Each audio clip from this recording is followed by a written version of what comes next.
become, I say ill-advisedly, except it's working out fairly well for some of them. I know humanitarian crisis, I know, but here's what I mean. The ones who are successful in being detained, sweet.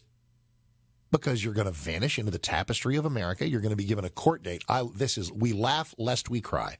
You're going to be given a court date somewhere in about 60 days. Yeah, they'll be showing up for that.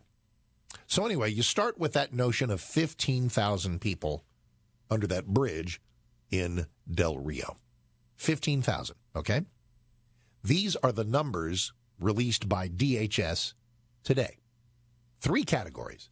The number who have been returned to Haiti, the number who are in CBP, Customs and Border Patrol, custody, and the number remaining at the bridge from hell in Del Rio. Ready? Here we go. In order. Number returned to Haiti, 1,401. Okay. Number in Customs and Border Patrol custody, 3,206. Okay, well, that's a lot left. Got about 11,000 left, even with my sorry math. Number remaining at the bridge in Del Rio, according to DHS, 3,881. So, I'm sorry, those 3 numbers that I just gave you are about 8,500. Where's the other 8,000? Where are they? And the answer might be St. Louis. It might be Minneapolis by now. It might be in the suburbs of Dallas and Fort Worth, right outside my door. Because this is the plan. Do not let yourself be caught walking around saying, this Biden-Harris administration, they're just inept. They don't have a plan. Oh, yes, they do. And you're seeing it. You're seeing it come to fruition. Huge waves of a needy underclass pouring across our border so that you instantly need far more social services, far more government spending, because that is the crack pipe of the left. And then ultimately, all of these people are going to vanish into the tapestry of America, where they will eventually be normalized, legalized, naturalized, and ultimately, of course, energized for decades of grateful Democrat voting. That is the Biden border plan. Don't tell me he doesn't have a plan, kids, because he does, and you're seeing it. All righty, 888-971-SAGE. Boy, here's one of our company's favorite towns. We're in Salem, South Carolina. Hi, Greg. Just enjoy saying that. Welcome. Hey, Mark Davis in for Larry. How you doing? Good. Thank you for taking my call. My pleasure. So I'm a green card holder, have been for 20 years.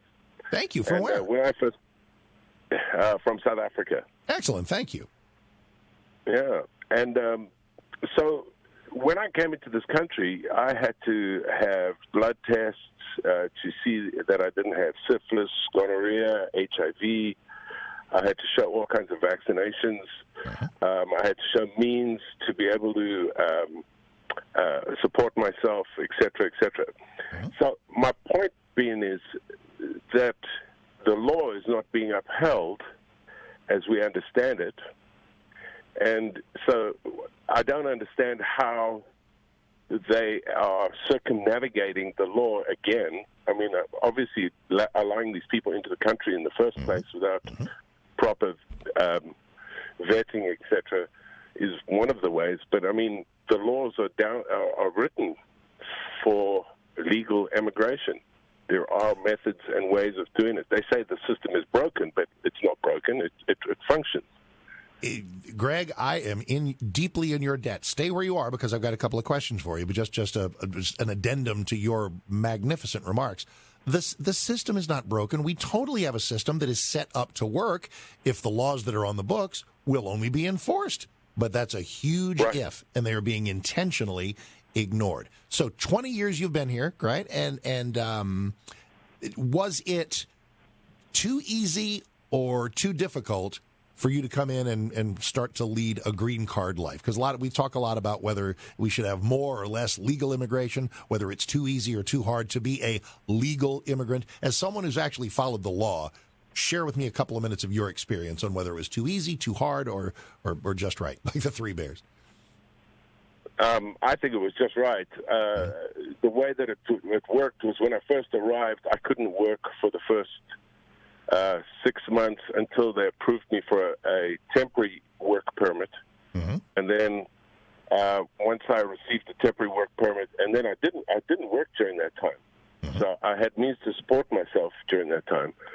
But then once I had the temporary work permit, then they processed me to get my green card. I did it without a lawyer. Mm-hmm. I did it all myself. In fact, at times I would go and sit. I did it through the Immigration Naturalization Services in Denver. Gotcha. And I'd go and sit there sometimes for 5-6 hours to get my opportunity to be interviewed, etc. Whether you're getting your driver's license or trying to stay in the country, the bureaucracy will always be there for you. Greg, thank you, and thank you for observing our laws. Wow, what a concept. Others should emulate you.